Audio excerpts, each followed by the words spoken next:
আমার প্রথম কবিতার বই কেকুড়ার স্মৃতি থেকে একটা কবিতা আবৃত্তি করে শোনাচ্ছি। কবিতার নাম মালবিকা দিকে। কবিতাটির রচনাকাল 13/2/1988। কবিতা প্রসঙ্গে কয়েকটি কথা বলছি। আমি যখন দ্য ক্যালকাটা হোমিওপ্যাথিক মেডিকেল কলেজে ডাক্তারি নিয়ে পড়ি, তখন আমার পিস্তত দাদা মোটর নিউরন ডিজিজে আক্রান্ত হয়ে কলকাতায় চিকিৎসার জন্য এসেছিলেন। আমি কিছুদিন তার সাথে ছিলাম। সেই সময় একদিন তিনি তার বন্ধু প্রতিম অরবিন্দ বাবুর বাড়িতে গেছিলেন। অরবিন্দ বাবু চোখে খুব ভালো দেখতেন না। তার স্ত্রী হচ্ছে মানসিক বিকলাঙ্গ, উন্মাদগ্রস্ত ছিলেন। তার একটি পুত্র সন্তান শারীরিক এবং মানসিক বিকলাঙ্গ। একমাত্র সুস্থ তার কন্যা মালবিকা।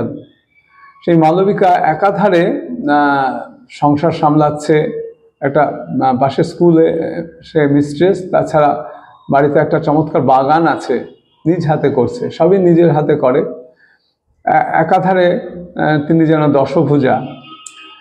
তাকে নিয়ে এই কবিতাটি আমি আবৃত্তি করে শোনাচ্ছি। মালবিকা দিকে। দুপুরের নির্জনতায় হঠাৎই তোমাকে মনে পড়ে গেল মালবিকাদি। শীতের সন্ধ্যায় তুমি ঝরা পাতা কুড়োচ্ছিলে। তোমার শান্ত অথচ গভীর চোখ দুটো ঠিক যেন রাতের আকাশ, কালো অথচ ভীষণ নির্জন। আমি তোমার চোখে হাজার তারা জ্বলতে দেখেছি মালবিকাদি। সেই প্রথম দিনটার কথা মনে পড়ছে? তুমি হয়তো ভুলেই গেছো। একটা গোলাপ গাছকে সযত্নে লালন করছিলে তুমি। গাছটায় সবে কলি বেরিয়েছে। আমরা গেটের পাশে এসে দাঁড়ালাম, তুমি বুঝতে পারোনি। কি বলে ডেকেছিলাম তোমায়? দিদি, দিদি শুনছেন? তুমি শান্ত অথচ গভীর চোখ দুটো উন্মিলিত করেছিলে। তাতে সাগরের উথাল পাতাল ছিল না, হরিণীর ছন্দ ছিল না, শান্ত অথচ গভীর চোখ দুটি। সেদিনই আমি প্রথম শ্রদ্ধা করতে শিখেছিলাম সৃষ্টিকে। নির্জনতাকে তুমি খুব ভালোবাসতে মালবিকাদি।